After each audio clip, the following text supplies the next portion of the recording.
Hi, అతని పేరు సురేష్.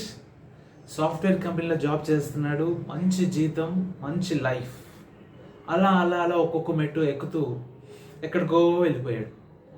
అతన్ని చూసిన పక్కింటి పరమేష్, అరే నేను కూడా ఇలా కావాలి, నేను కూడా ఆ స్థాయికి వెళ్ళాలి, మంచి లైఫ్, లగ్జరీ లైఫ్ కావాలి అని పాపం మస్తు ఆలోచించేవాడు. కానీ ఏం చేస్తాం, తనకున్న ఎడ్యుకేషన్కి, తనకున్న స్కిల్ సెట్కి అంత మంచి జాబ్ రాలే.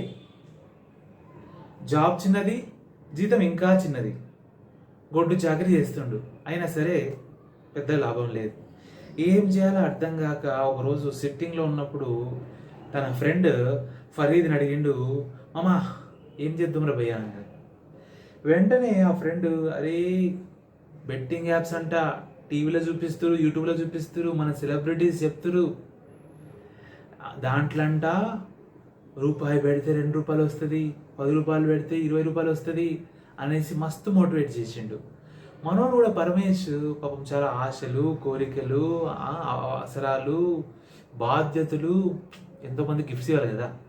సో అలాగా అరే ఈ యాప్లో పెడితే డబ్బులు వస్తాయి కదా అనేసి పెట్టిండు. 2-3 నెలలు బాగానే వస్తున్నాయి కదా అనేసి ఇంకాస్త డబ్బులు ఎక్కువ పెట్టడం మొదలు పెట్టిండు. ఇంకా వాళ్ళకి తెలియకుండా బీరువాళ్ళకి వెళ్ళి, లేదంటే అప్పుడప్పుడు బంగారం కూడా తీసుకెళ్ళి అలా అలా డబ్బు తీసుకొచ్చి ఇన్వెస్ట్మెంట్ చేసిండు. కట్ చేస్తే 4 months తర్వాత నో రిటర్న్స్, డబ్బు రాలి, మోసపోయాడు. వచ్చిన డబ్బు పోయింది, ఇంట్లో నగలు పోయినాయి, మీదికెళ్ళి టెన్షన్. సో ఇలా నడుస్తున్నాం మన పరమేష్ చిట్ట చివరికి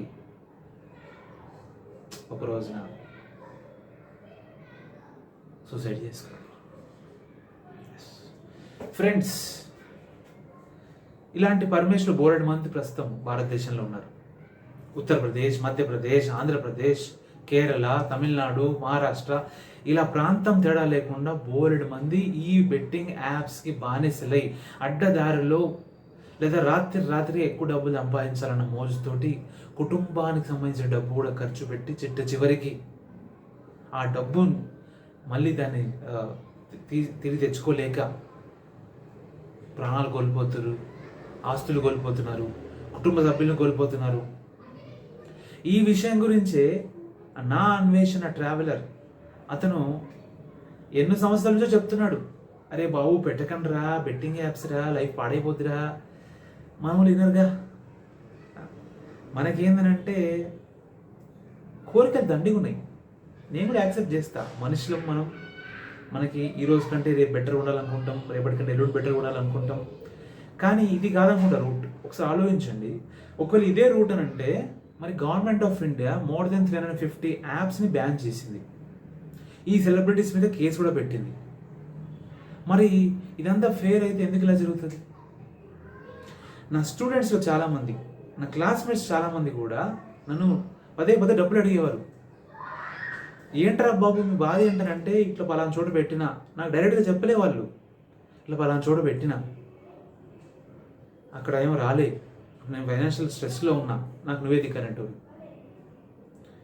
నేను మాత్రం వాళ్ళకి క్లియర్గా చెప్పేవాడిని, డబ్బు దగ్గర మాత్రం తమ్ముడే, పేకాడే, మన మధ్య డబ్బు రావద్దని చెప్పేవాడిని కుల్లం. ఓకే, సో ఫ్రెండ్స్, ఈ వీడియో ద్వారా నేను చెప్పాలనుకుంది ఒకటే, డబ్బు సంపాదించడానికి బోలెడు మార్గాలు ఉన్నాయి.